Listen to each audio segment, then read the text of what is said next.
Tuhan katakan, jangan lupa, itu tentu karena dia memiliki janji kepada kita.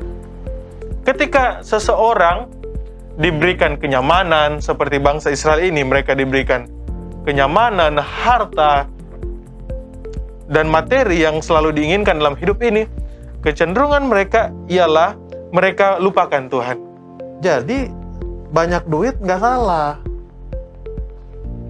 Cuman apakah pada waktu kita banyak duit tetap bergantung kepada Tuhan? Di situ problemnya.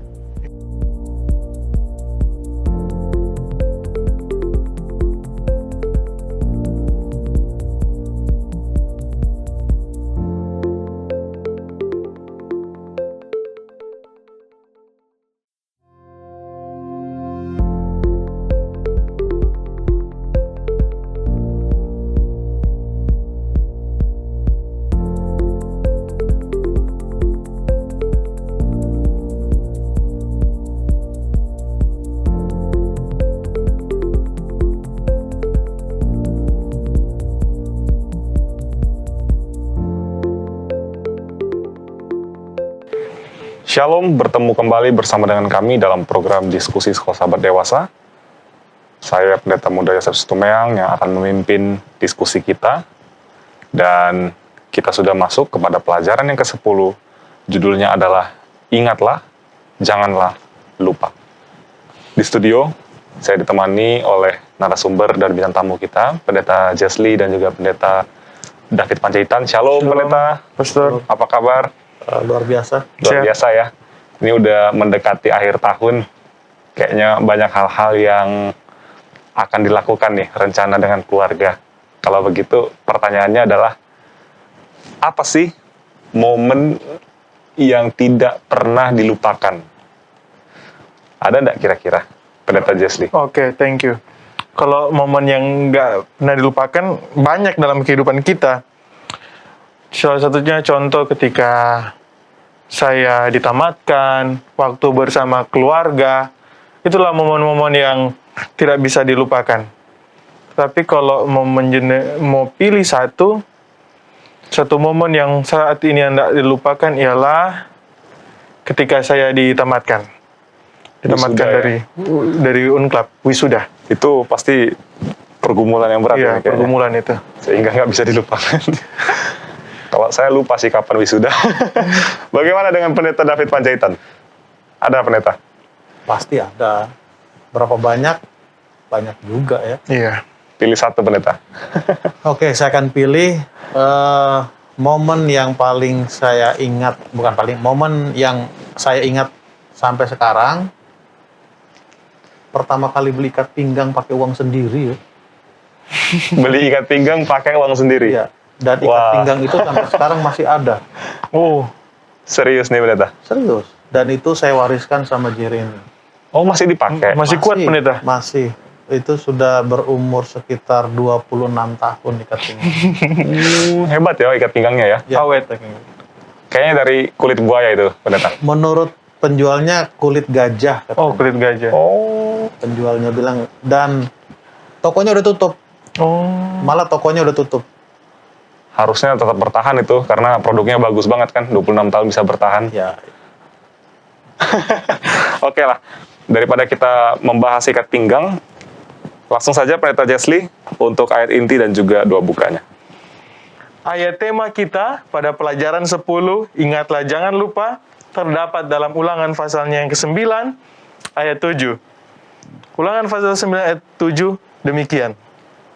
Ingatlah, jangan lupa, bahwa engkau sudah membuat Tuhan Allahmu gusar di padang gurun. Sejak engkau keluar dari tanah Mesir sampai kamu tiba di tempat ini, kamu menentang Tuhan. Kita tunduk kepala, kita satu dalam doa. Kita berdoa. Ya Allah, Bapa kekal yang bertahta dalam kerajaan surga, segala puji dan syukur kami persembahkan kepadamu Tuhan. Dari kekal sampai kekal terpujilah namamu Tuhan. Tuhan, kebutuhan terbesar kami ialah kuasa Roh Kudus memberkati kami, mengilhami kami, mengurapi pikiran dan perkataan kami, sehingga kebenaran firman Tuhan pada saat ini boleh dinyatakan, nama Tuhan dapat dipuji dan dimuliakan. Tuhan, Bertata dalam hati kami mau mendengar kebenaran firman-Mu. Dalam nama Tuhan Yesus kami berdoa, amin. Amin. Pemirsa yang ada di rumah, ada satu ungkapan pendahuluan sekolah sahabat kita di paragraf pertama ini saya akan bacakan karena bagus sekali. Dua kata yang selalu muncul di sepanjang Alkitab, ingat dan lupa. Kedua kata ini merujuk pada sesuatu yang ada dalam diri manusia, sesuatu yang terjadi di dalam pikiran kita. Keduanya adalah kata kerja, dan keduanya saling berlawanan. Mengingat supaya tidak melupakan, dan melupakan supaya tidak mengingat. Ini luar biasa pendeta ya. Mengingat supaya tidak melupakan, dan melupakan supaya tidak mengingat. Pertanyaannya adalah, kok bisa sih? Dan kenapa manusia cenderung untuk lupa? Ada nggak kayak riset penelitian atau mungkin dari Alkitab sendiri menyatakan kok bisa manusia itu gampang lupa, pendeta? Kenapa manusia gampang lupa? Karena perhatiannya nggak di situ. Karena perhatiannya nggak di situ, makanya dia lupa. Tapi kalau perhatiannya di situ, pasti dia tidak akan pernah lupa. Contohnya, zaman sekarang kan kita lebih ingat smartphone kita daripada Alkitab buku kita. Jadi kita lebih gampang ingat itu ada di mana Handphonenya ya? handphonenya, kan begitu. Kalau terlalu banyak perhatian maka kita nggak fokus kan. Itu secara umum lah. Tetapi kalau kita melihat dari Alkitab, ini saya punya pembelajaran pribadi ya. Pada waktu Allah menciptakan manusia itu kan baik. Iya, Sudah berfungsi sebagaimana mestinya. betul.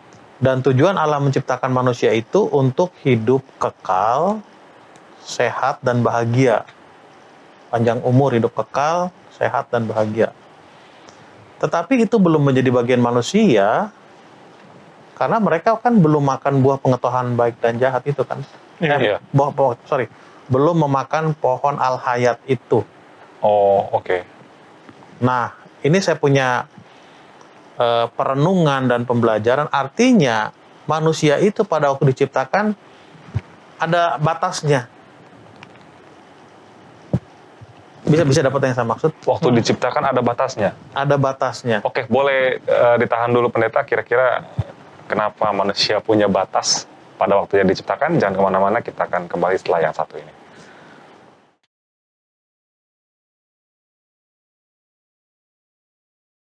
Silahkan dilanjut, pendeta Panjaitan.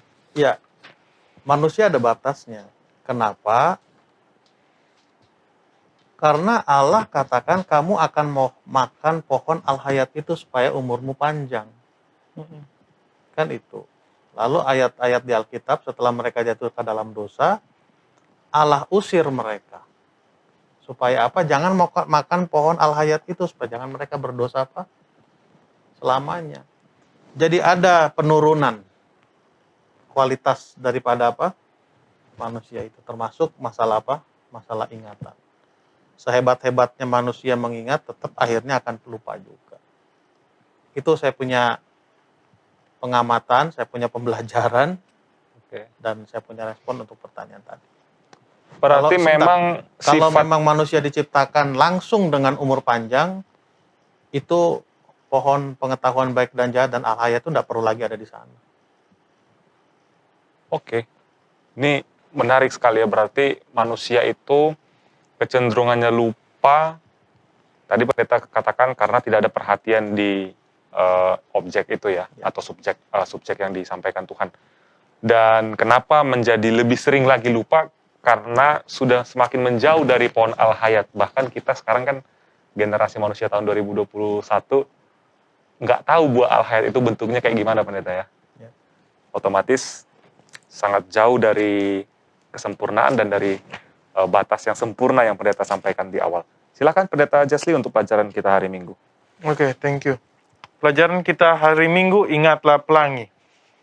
Karena pelajaran sekolah sahabat kita pada pekan ini berkata ingatlah, di pelajaran hari Minggu di sana terdapat kata ingat untuk pertama kalinya dikemukakan dalam Alkitab.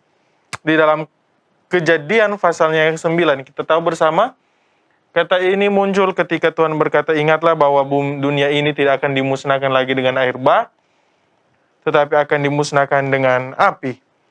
Kita tahu bersama bahwa ini merupakan tanda perjanjian. Ketika Tuhan berkata ingat, berarti ada sesuatu yang terjadi di sana. Dan dalam konteks ini, ingatlah pelangi. Tuhan ingin kita semua ketika pelangi ada, kita mengingat. Kita mengingat apa? Kita mengingat janjinya, janji Tuhan bahwa Tuhan akan datang untuk menyelamatkan kita, dan perjanjian dengan Allah bahwa Allah tidak akan memusnahkan dunia ini dengan air bah kembali. Dan kalau di sini kita katakan, mengapa pelangi itu ada? Agar kita boleh ingat. Dan kalau kita belajar sekolah sahabat, pelangi itu sebenarnya diciptakan untuk manusia. Agar manusia setiap kali dia muncul mengingat perjanjiannya dengan Allah. Karena kalau kita belajar sama-sama, Allah tidak perlu sebuah tanda atau sebuah pengingat.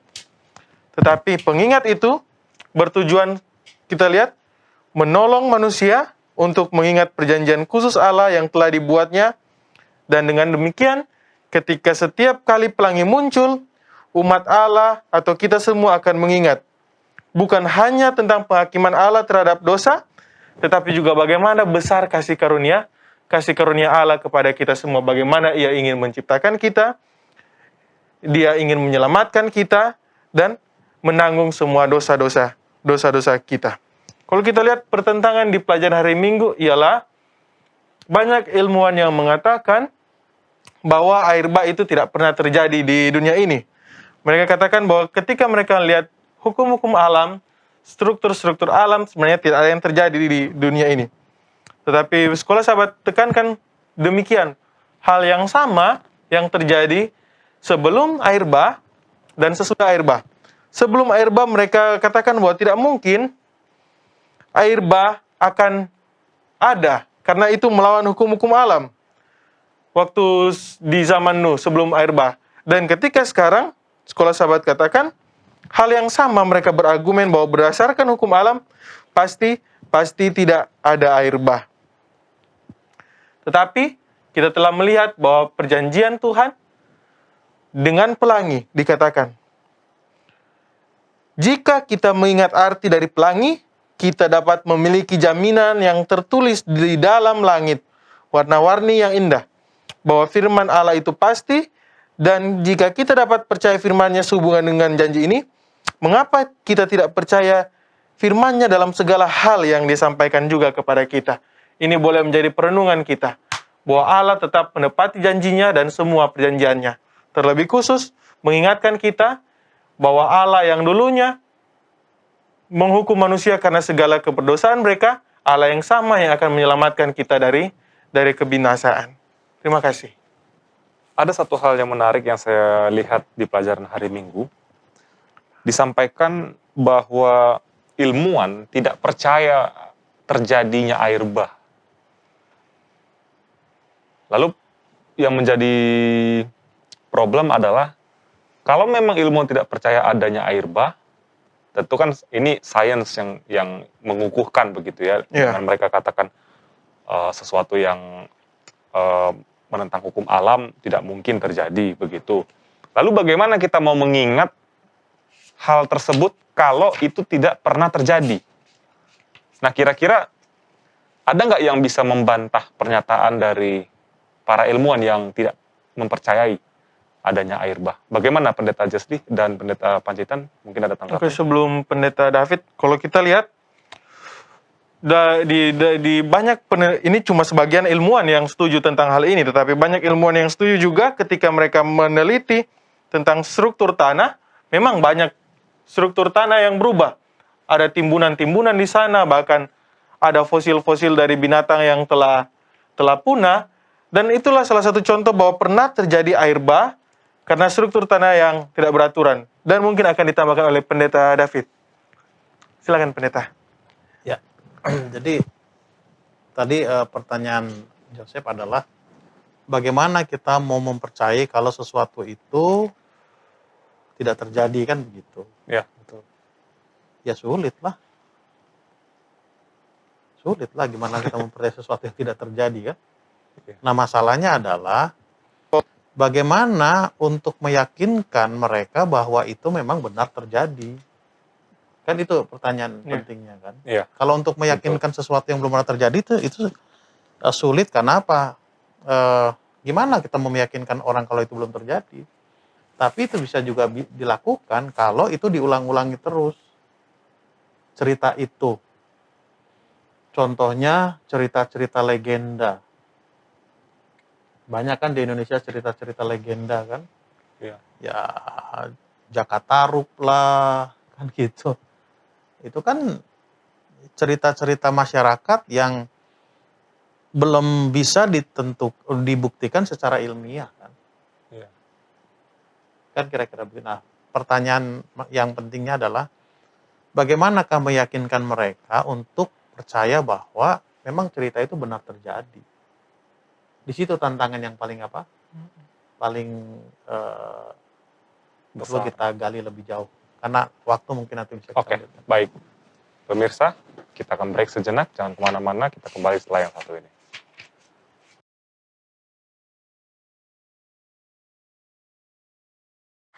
Ya, mari kita lanjutkan. Silakan Pendeta Panjaitan untuk melanjutkan yang tadi Pendeta bahas. Oke, hari Senin ya. Oh, yang tadi ya. Yang tadi hari Minggu. Ya, jadi diulang-ulangi aja terus cerita itu menjadi apa? Orang akan yakin itu. Lalu ceritakan itu kepada anak-anak yang masih pertumbuhan, itu pasti akan nempel di mana di kepalanya. Nah, seperti yang saya katakan tadi, tantangannya adalah bagaimana meyakinkan mereka bahwa cerita itu memang terjadi. Jadi jangan dibalikan kita mempercayai sains baru mempercayai firman Tuhan. Itu akan susah. Tetapi kita meyakini Alkitab kita setelah ada penemuan-penemuan atau ilmu pengetahuan mendukung keyakinan kita, menguatkan kita punya apa? Keyakinan. Jadi ilmu pengetahuan itu merupakan support atau alat-alat pendukung yang menunjang keimanan kita kepada kebenaran. Bukan Kan itu Ibrani 11 ayat 3 kan? Untuk menemukan kebenaran dengan sains. Bukan begitu, Pendeta ya?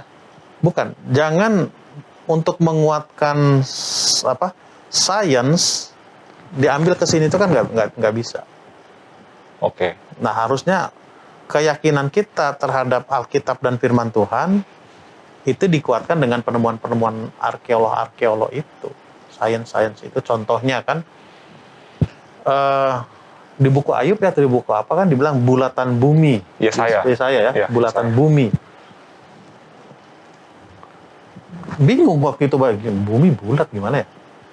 Padahal zaman itu kepercayaan penduduk lokal bumi itu Ya seperti yang mereka yakini waktu itu lah. dua dimensi gitu ya, Pendeta ya.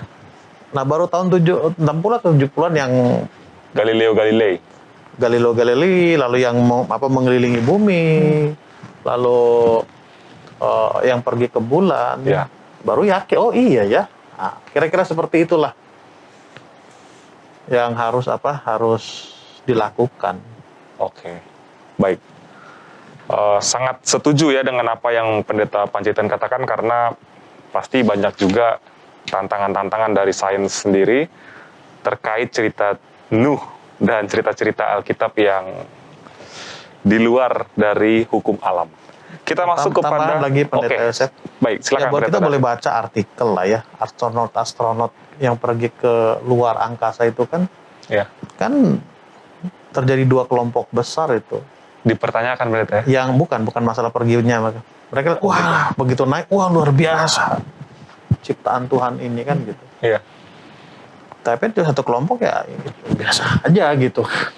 Jadi yang masalah itu Satu bukan pengalaman, dua pandangan. iya, bukan bukti-buktinya ini, bagaimana kita menerima terhadap bukti-bukti dan firman Tuhan itu. Oke, baiklah. Sepertinya memang butuh waktu yang banyak untuk membahas keajaiban dan pengalaman-pengalaman ya Alkitabiah yang dapat dibuktikan dengan sains. Baik, kita lanjutkan pemirsa untuk hari Senin sehubungan dengan hari-hari yang berlalu.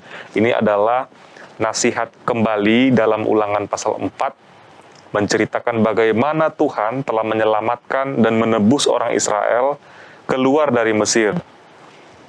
Caranya menebus adalah Tuhan membuat sebuah tanda, ya mujizat-mujizat, terjadi peperangan, namun dengan tangan yang kuat dan lengan yang teracung, dan dengan kedahsyatan-kedahsyatan yang besar, ya Tuhan menyelamatkan orang Israel. Disebutkan di paragraf kedua, di hari Senin, Musa menunjukkan kepada bangsa itu semua sejarah di masa lalu, bahkan sampai pada hal penciptaan itu sendiri, dan bertanya kepada mereka secara retoris, apakah ada dalam semua sejarah hal-hal yang pernah dilakukan sama seperti yang dilakukan Allah bagi mereka. Saya teringat kepada cerita papa saya, pendeta. Ya. Ini pendeta mungkin sering juga cerita sama Jeremy ya. Papa saya bilang dulu dia belum kenal dengan namanya kebenaran. Tetapi ada di batinnya seperti panggilan. Ya. Artinya dari pengalaman-pengalaman dia, walaupun tidak bisa, bukan tidak bisa ya, saya cari kata-kata lain nih. Belum pernah dia ngobrol sama Yesus, Ya. atau Allah bicara langsung. Tetapi beberapa kali dalam pengalamannya, dia mendapat tuntunan yang jelas-jelas nyata. Waktu itu, waktu dia masih kecil, itu ada di Pisang Masak di Sibolga. Nggak tahu pemirsa tahu nggak? Soalnya nggak ada di peta juga. Tempatnya ada di Sumatera. Kayak kesasar gitu pendeta. Habis hanyut. Terus kan jalanan waktu itu gelap. Dan daerah itu kan memang banyak hutannya gitu. Mereka nggak tahu jalan pulang. Jadi papa saya sama kakaknya udah nggak tahu jalan pulang, mereka berdoa. Ketika mereka berdoa, persis setelah mengucapkan kata amin, ada kilat, pendeta. Nah, iman mereka pada saat itu menyatakan itu jawaban Tuhan. Kilat itu. Jadi mereka ikutin kilatnya. Nggak ada kompas kan? Nggak ada GPS. Ikutin aja kilatnya. Singkat cerita, sampai di rumah. Itu adalah pengalaman langsung. Yang nyata, didukung dengan alam. Apakah kita masing-masing pernah mengalami hal yang sama? Bagaimana dengan pendeta Jesli dan pendeta David? Ada pendeta Jesli pernah punya pengalaman yang langsung dengan Tuhan, dituntun. Kalau kita lihat pengalaman langsung dengan Tuhan lebih ke kehidupan sehari-hari kita ya. Kalau itu pengalaman langsung dengan Tuhan, bagaimana tuntunan Tuhan tiap hari, kita bisa berpindah dari satu tempat ke tempat yang lain. Kita tidak tahu apa yang akan terjadi di perjalanan. Iya. Tetapi kita percaya bahwa itu adalah tuntunan Tuhan kepada kita. Dari rumah kita ke studio ini, kita bisa selamat. Tuhan tetap memberikan setiap pagi kepada kita untuk kita bersyukur, untuk memuji-muliakan Dia. Saya rasa itu adalah pengalaman-pengalaman kecil yang kita perlu lihat bagaimana tuntunan Tuhan dalam kehidupan kita. Bagaimana dengan pendeta Panjaitan? Ada enggak pengalaman yang seperti papa saya, seperti kejadian itu begitu? Ngerasa bahwa itu benar-benar dari Tuhan? Banyak. Banyak ya? Banyak. Contoh, ini pengalaman waktu kami kelas 1 SMA. Jadi teman-teman saya yang nonton ini, ya satu angkatan. Ini harus nonton nih teman-temannya pendeta David. Kita boleh menjadi saksi bersama kan begitu. Waktu itu kami ada kegiatan dari sekolah, campur ya SMP, SMA. Kegiatan biasa, hiking dari Lembang, Jayagiri, hutan Jayagiri, masuk Tangkuban, naik ke atas tower, lalu turun ke bawah, Kebun Teh, ke Unai.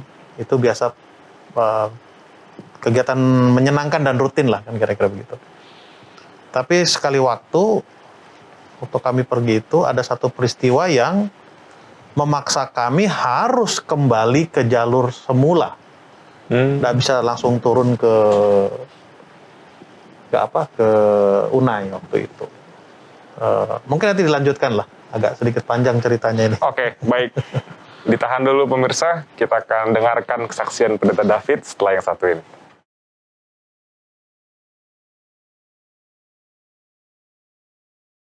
Ya, langsung Pendeta, silakan lanjutkan. Dan kami sudah sering lewat jalur ini, jadi kami agak sepele waktu itu. Karena biasanya kalau ada aturan main, kalau mau jalan seperti itu harus bawa pisau, tali, dan pembuat api. Nah, kami waktu itu enggak bawa sama sekali. Jadi pendek cerita, sudah sore kan? Jadi kami berada di tower di Tangkuban itu sudah gelap.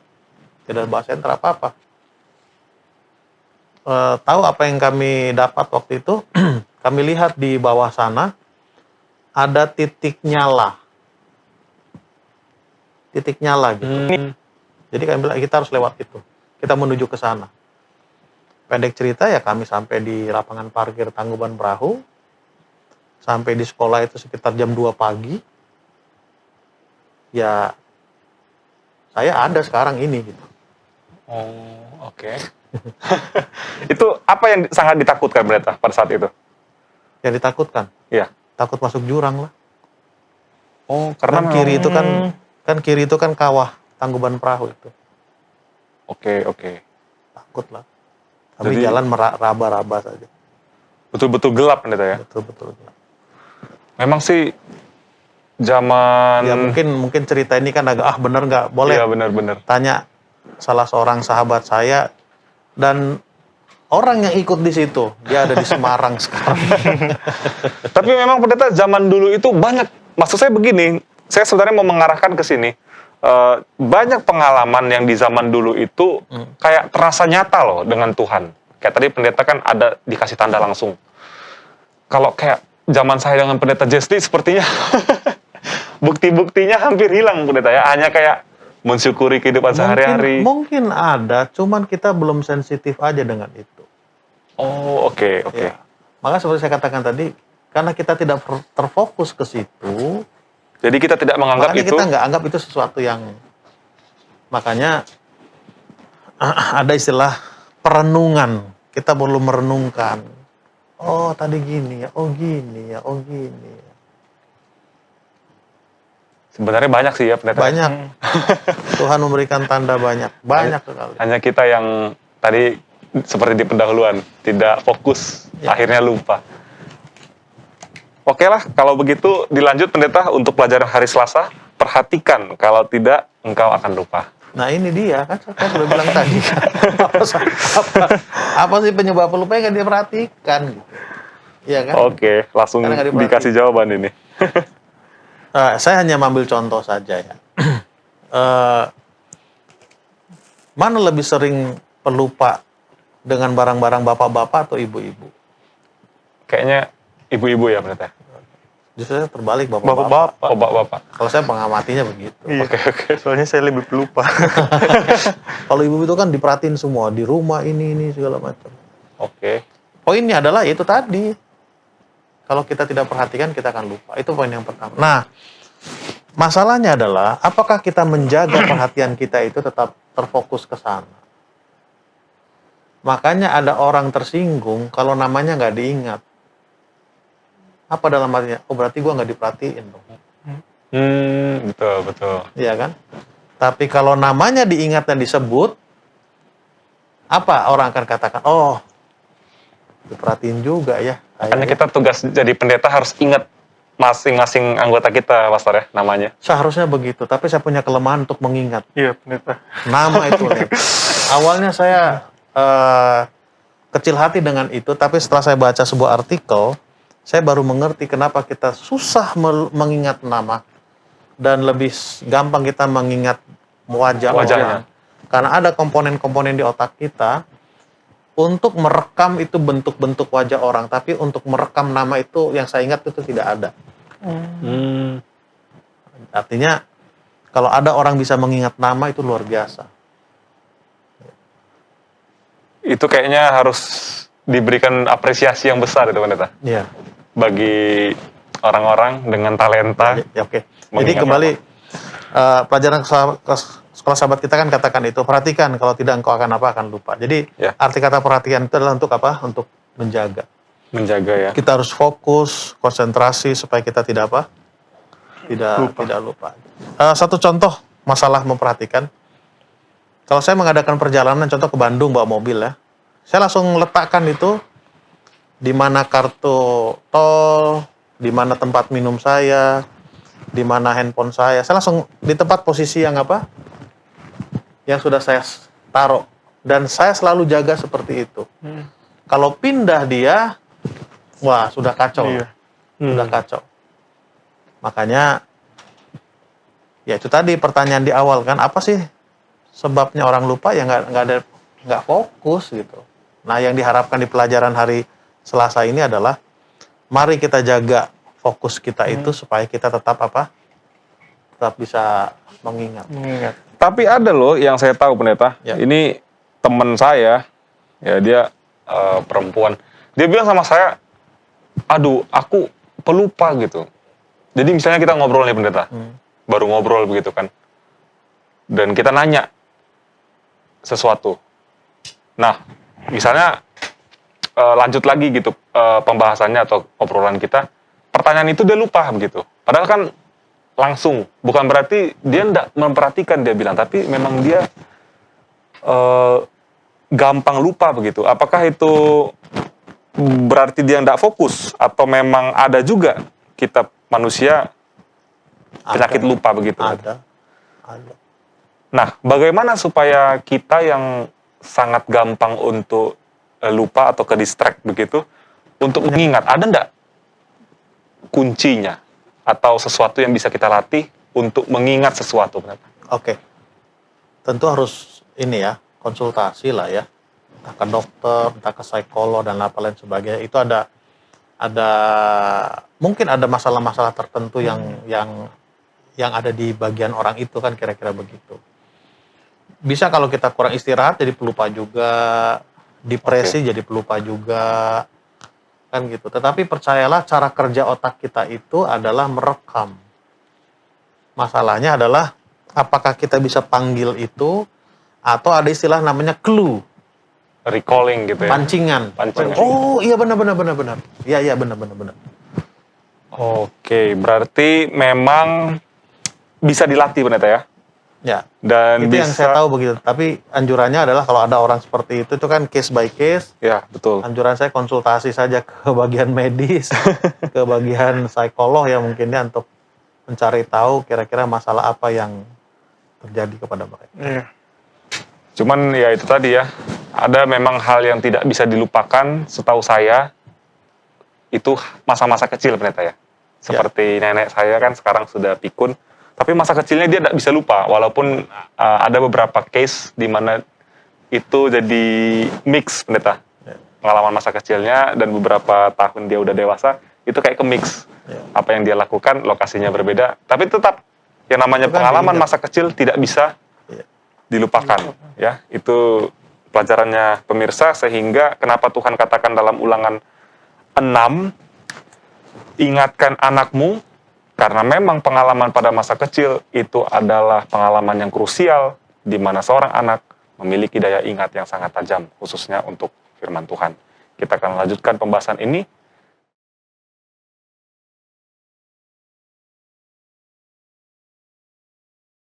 Mari kita lanjutkan. Silakan pelajaran hari terima Rabu, kasih. Pendeta Jeslik. Pelajaran hari Rabu, makanan kenyang, tapi sebelum lanjut kita didahului dengan ilustrasi. Jadi ada seorang pengerja di General Conference, dia bekerja selama 34 tahun di sana.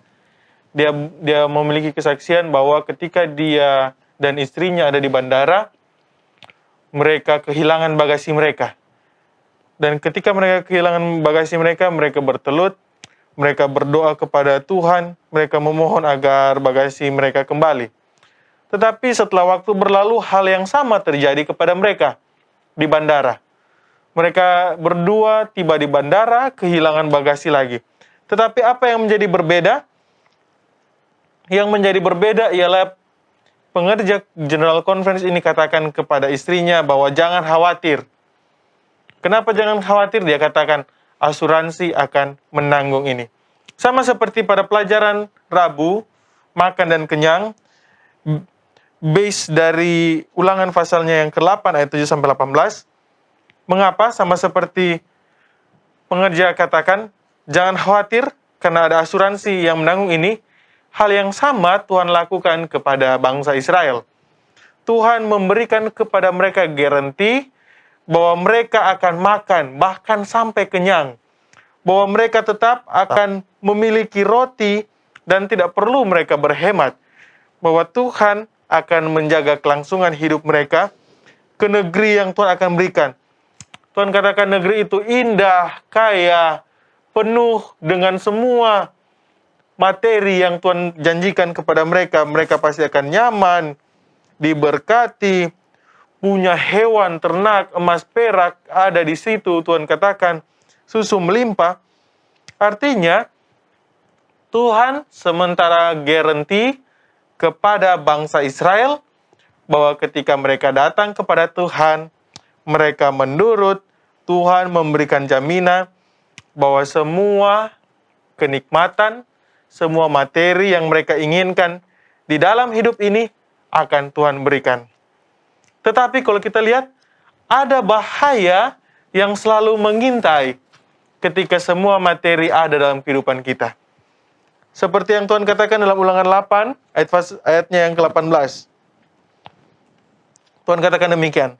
Tetapi, haruslah engkau ingat kepada Tuhan Allahmu, sebab dialah yang memberikanmu kekuatan untuk memperoleh kekayaan, dengan maksud meneguhkan perjanjian yang diikrarkannya dengan sumpah kepada nenek moyangmu, seperti sekarang ini.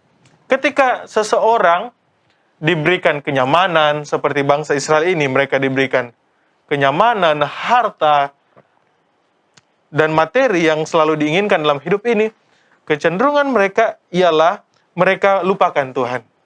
Mereka mulai undur jauh daripada Tuhan, sehingga apa yang Tuhan berikan, mereka mulai klaim. Oh, ini semua karena kekuatan saya. Oh, ini semua hasil usaha saya. Oh, ini semua yang saya miliki, emas, perak, rumah yang indah, semua makanan karena saya. Tetapi Tuhan mengingatkan kepada mereka, kalau Tuhan memberikan ini kepada mereka, ketika mereka datang kepada Tuhan, bersandar kepada Tuhan, ini akan Tuhan berikan. Tetapi ada bahaya yang sangat mengintai mereka. Ketika mereka melakukannya, tetapi mereka melupakan Tuhan, ini yang akan terjadi. Ketika mereka melupakan Tuhan, bahaya itu seperti kekayaan, mereka klaim untuk diri mereka sendiri, sehingga mereka jauh daripada Tuhan. Ini yang Sekolah Sahabat katakan, yang ingin saya share. Semua kenyamanan secara materi yang mereka perlukan, mereka akan melupakan masa lalu mereka melupakan bagaimana Tuhan telah menuntun mereka melalui padang gurun yang besar dan dahsyat. Dan sungguh, mereka berpikir oleh kepintaran dan talenta mereka sendirilah yang menyanggupkan mereka berhasil. Dan selanjutnya di paragraf yang terakhir. Dalam kemakmuran ini, Musa memberitahukan kepada mereka supaya ingat bahwa Tuhan sajalah yang melakukan semua ini bagi mereka, dan jangan sampai mereka ditipu oleh berkat-berkat materi yang Tuhan sudah berikan kepada mereka. Ini yang Tuhan katakan. Jangan sampai karena materi ini mereka jadi undur jauh daripada Tuhan. Tetapi ketika mereka begini, diberikan kenyamanan, kemakmuran, mereka harus datang kepada Tuhan dan memuji Tuhan. Itu di pelajaran hari Rabu. Kenapa mudah melupakan Tuhan saat memiliki kekayaan? Beralih perhatian kan? Beralih perhatian. Beralih perhatian ya. Pendeta ada statement yang katakan demikian.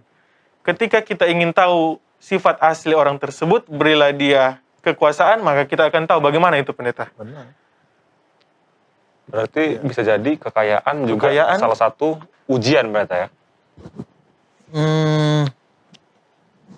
Bisa sama menjadi seperti ujian, bangsa bisa Israel jadi ini. cobaan ya.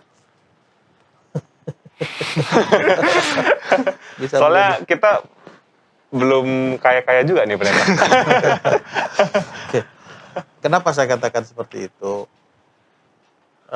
Mungkin Jesli dengan Joseph belum ingat statement saya. Tapi kalau Yola, Bella, itu pasti ingat statement saya ini. Atau Ivy. Kenapa penulis Ellen G. White ingatkan kita tentang asuransi? Atmosfer dari kutipan itu yang saya dapat adalah dia bukan anti asuransi. Yang dia amarkan kepada kita adalah jangan sampai ketergantungan kita kepada Tuhan beralih kepada yang lain. Itu problemnya itu di situ. Oke. Jadi banyak duit nggak salah. Cuman apakah pada waktu kita banyak duit tetap bergantung kepada Tuhan? Di situ problemnya. Nggak salah banyak. Oh, Ayub banyak duit kok. Abraham banyak kok. Betul. Ya kan? Tapi mereka tetap bergantung kepada Tuhan gitu. Kan di situ ininya apa? Kliknya di situ. Jadi bukan masalah. Kan itu cerita di yang pertama tadi kan? Iya. Yang Jesli baca. Waktu belum ikut asuransi berdoa Bergantung mereka, ke Tuhan Tuhan. tolong. Setelah udah saya, udahlah ntar diganti kok. Ada Jadi kembali, fasilitas kesehatan ya. ya jadi kembali fasilitas-fasilitas ini nggak salah, Betul. nggak no problem. Oke. Dan itu memang Tuhan siapkan kepada orang-orang yang dia percaya untuk mengelola lebih banyak. Problemnya adalah apakah ketergantungan kita bergeser? Nah, kalau kita bicara lebih jauh, apa sih ilah dan berhala itu? Ilah dan berhala itu kan segala sesuatu yang memisahkan kita dari Tuhan. Itu kan arti daripada ilah dan berhala itu. Jangan sampai asuransi ini atau tanggungan lain Apa saja? nggak Apa usah saja disebut. ya. Apa saja? jangan bilang Fasilitas. betul, Apa betul. saja fasilitas yang Harta diberikan ya, pendeta ya. pada waktu kita kerja, entah itu sebagai pendeta, sebagai apa saja, mengalihkan perhatian kita, mengalihkan ketergantungan kita, mengalihkan fokus kita kepada siapa? Tuhan. Betul. Kepada Jadi Tuhan. menganggap semuanya bisa kita lakukan gitu Ya, ya. makanya judul itu adalah ingat kamu itu dulu budak loh. Ya kan? Ingat kamu Betul. itu asalnya dari mana? Ya, tadi pendeta sempat katakan, ingat kamu dulu adalah budak. Ini akan saya bahas di hari Kamis. Pemirsa, jangan kemana-mana, kita akan kembali setelah yang satu ini.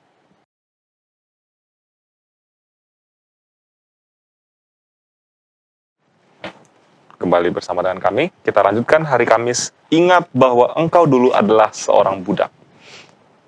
Di pelajaran kali ini disampaikan bahwa sepanjang perjanjian lama, Tuhan secara terus-menerus dalam pikiran dari umat tersebut, dia membawa kembali kepada peristiwa keluaran di mana dengan ajaib Allah menyelamatkan mereka dari tanah Mesir hingga ke tanah Kanaan. Bahkan sampai saat ini kita melihat orang Yahudi, ya baik Yahudi modern, apapun agama mereka, secara adat istiadat selalu merayakan Pesah atau Paskah. Ini adalah sebuah peringatan terhadap apa yang Allah telah lakukan bagi mereka. Jadi kemanapun anak-anak Tuhan, keturunan Israel, pergi ke negeri manapun mereka menetap, ini seperti yang disampaikan firman Tuhan ya dalam Keluaran 12 ayat 25-27, mereka akan apa? Merayakan Paskah, membuat sebuah peringatan, sehingga berlututlah bangsa dan menyembah ke hadapan Tuhan. Ini adalah sebuah kesaksian bahwa Paskah itu adalah lambang dari Yesus Kristus, pendeta. Betul ya? Kita yakin, kita percaya Paskah itu adalah lambang kelepasan dari dosa yang wujudnya adalah Yesus. Dosa menyebabkan kita menjadi hamba, budak, dan ketika Yesus atau Sang Paskah melepaskan kita dari perbudakan, dari dosa, kita menjadi orang-orang yang merdeka, memiliki pemilik yang baru, yaitu Yesus Kristus, dan kita bukan lagi disebut sebagai budak, melainkan disebut sebagai anak. Ini yang diingatkan oleh Paulus kepada orang-orang Yahudi di zaman Perjanjian Baru untuk memfokuskan pandangan mereka kepada Yesus dan melihat bahwa Taurat itu bukan lagi sesuatu yang memberatkan, bukan lagi menjadi sepertinya tidak bebas gitu pendeta. Kayak hari Sabat banyak sekali hukum peraturannya, sehingga hari Sabat dipandang sebagai satu hal yang memberatkan. Lalu hukum sunat itu mereka pandangannya agak berbeda dengan yang semestinya, sehingga agak susah menerima orang yang bukan Yahudi menjadi percaya tetapi belum disunat. Nah, jadi ada banyak sekali hal-hal yang memberatkan mereka, sehingga itu masih kategori sebagai budak dalam rohani. Betul, pendeta ya? Dan tidak menutup kemungkinan banyak sekali umat Tuhan, termasuk salah satu dari kita mungkin, yang masih berpikiran seperti budak-budak dalam rohani. Kita melihat hari Sabat itu sebagai sesuatu yang memberatkan. Salah satunya, contoh ini, kalau ada ditanya, mana lebih enak, lebih lega hati, hari Jumat jam 6 sore, itu pas maghrib, atau hari Sabtu jam 6 sore. Banyak orang-orang muda, pendeta, setelah disurvei, lebih lega hatinya ketika hari Sabtu jam 6 sore, karena kan malam mingguan tuh. Bisa begadang happy-happy, ya kan, terus nyanyi sana-sini, bakar jagung, besoknya kan libur. Tapi kalau jam 6 sore waktu di hari Jumat, itu berasa, hari Sabat, kayak gimana gitu. Kalau misalnya ada obrolan yang agak-agak salah, nggak boleh bohong nih, hari Sabat. Jadi, ini nggak tahu tradisi dari mana. Kenapa kita jadi terikut budaya seperti itu, pendeta? Siapa yang memulai ini? Waduh, nggak tahu ya. Harus dicari tahu ke atas sana. Kalau pertanyaan kenapa itu terjadi, ini kembali, saya bukan survei tapi saya mengamati. Umumnya kita mengetahui sesuatu, melakukan sesuatu bukan karena dipelajari, bukan karena dicari tahu, tapi karena mendengar. Dengar. Kalau ingat acara PA senior tahun-tahun 90-an, 80-90, kan ada games yang menyampaikan pesan. Iya. Ada 8 orang, 5 orang dari bangku depan sampai belakang kan. Apa yang dibilang di sana, ke sana udah entah apa-apa yang dibilang kan gitu. Nah, ada yang sengaja, ada yang tidak sengaja menyampaikan pesan salah. Iya. Intinya ke ujungnya apa? Salah. Kan kira-kira begitu. Lalu yang kedua,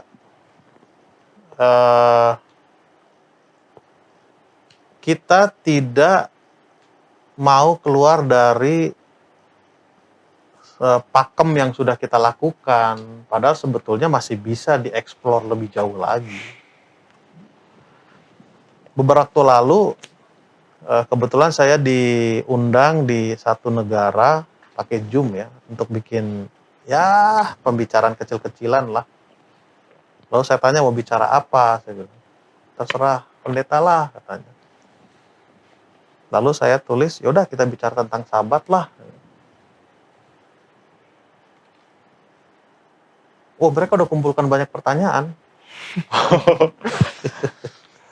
Lalu saya bahas waktu itu adalah Kejadian 23 tuh. Oke. Memberkati, terus apa? Berhenti. Memberkati, menguduskan, terus apa lagi? Iya, berhenti, memberkati, menguduskan. Apalagi mungkin Jesli boleh bantu. Coba. Kejadian 2 ayat 3. Lalu Allah memberkati hari ketujuh itu, menguduskannya, karena pada hari itulah ia berhenti dari segala pekerjaan penciptaan yang telah dibuat. Saya bahas itu ada 4. Memberkati, ketujuh, terus apa? Menguduskan dan apa? Berhenti. Jadi, saya buka kata berhenti. Apa sih arti berhenti? Pengertian sebenarnya dari kata berhenti bahasa Ibrani itu gitu kan? Itu celebration. merayakan gitu. Jadi saya pikir, loh, kenapa orang berhenti kerja? Ganti dilanjutkan lah. Oke, baik. Pemirsa, kita akan lanjutkan setelah yang satu ini.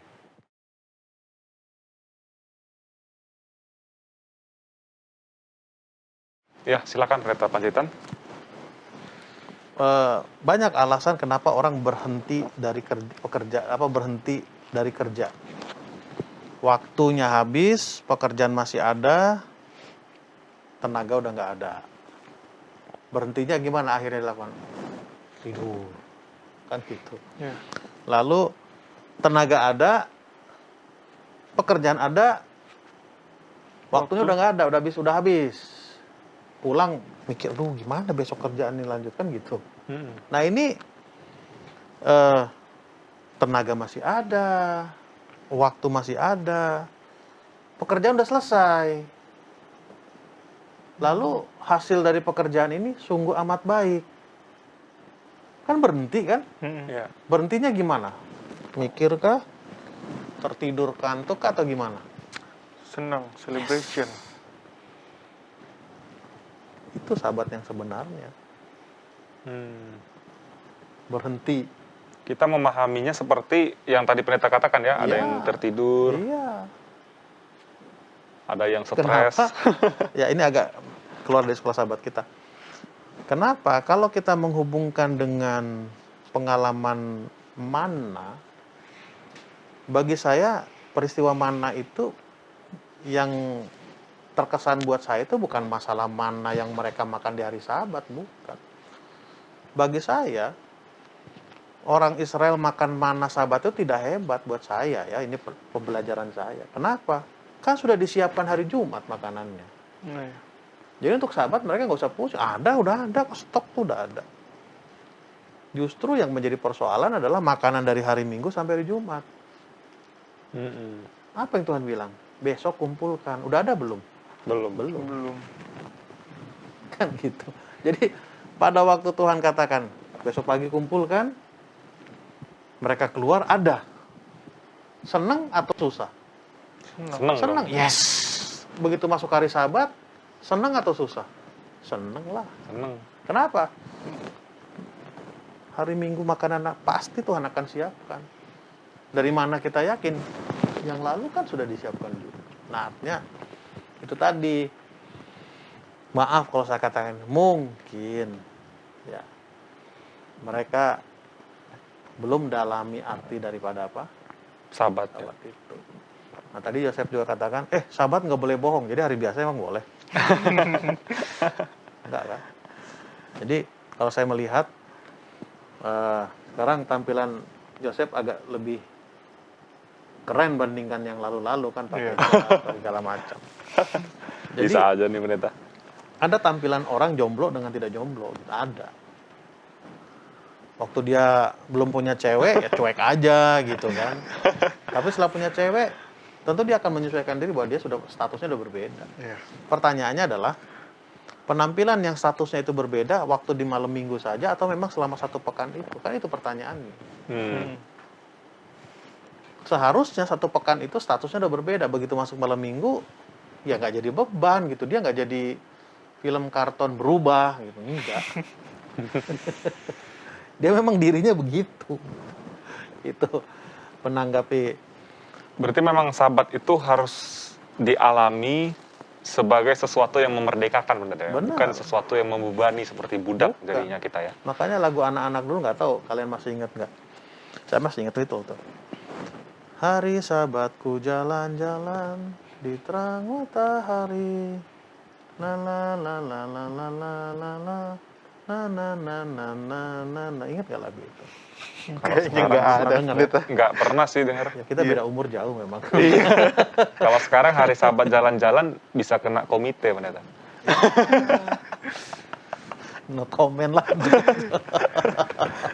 Baiklah. Kembali kepada yang tadi apa? Iya. Ya mungkin karena keterbatasan ya pengetahuan.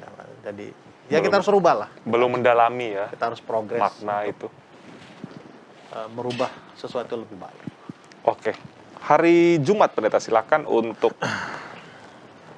kesimpulan juga. Ya saya seperti biasa bacain, tapi sebelumnya kembali jangan salah bahwa kita kaya itu nggak salah ya. Ya, Yang jadi persoalan adalah jangan sampai bergeser, itu saja persoalan. Karena kita perlu mengingat bahwa Tuhan kita lah yang menolong kita menjadi seperti saat ini. betul. Nanti Pak Tesli akan dapat ayatnya. Kan ada di buku Pentatek juga. Ingatlah akan Tuhan Allahmu karena engkau disanggupkan Iya, untuk apa mencari apa yang kalian dapatkan saat ini.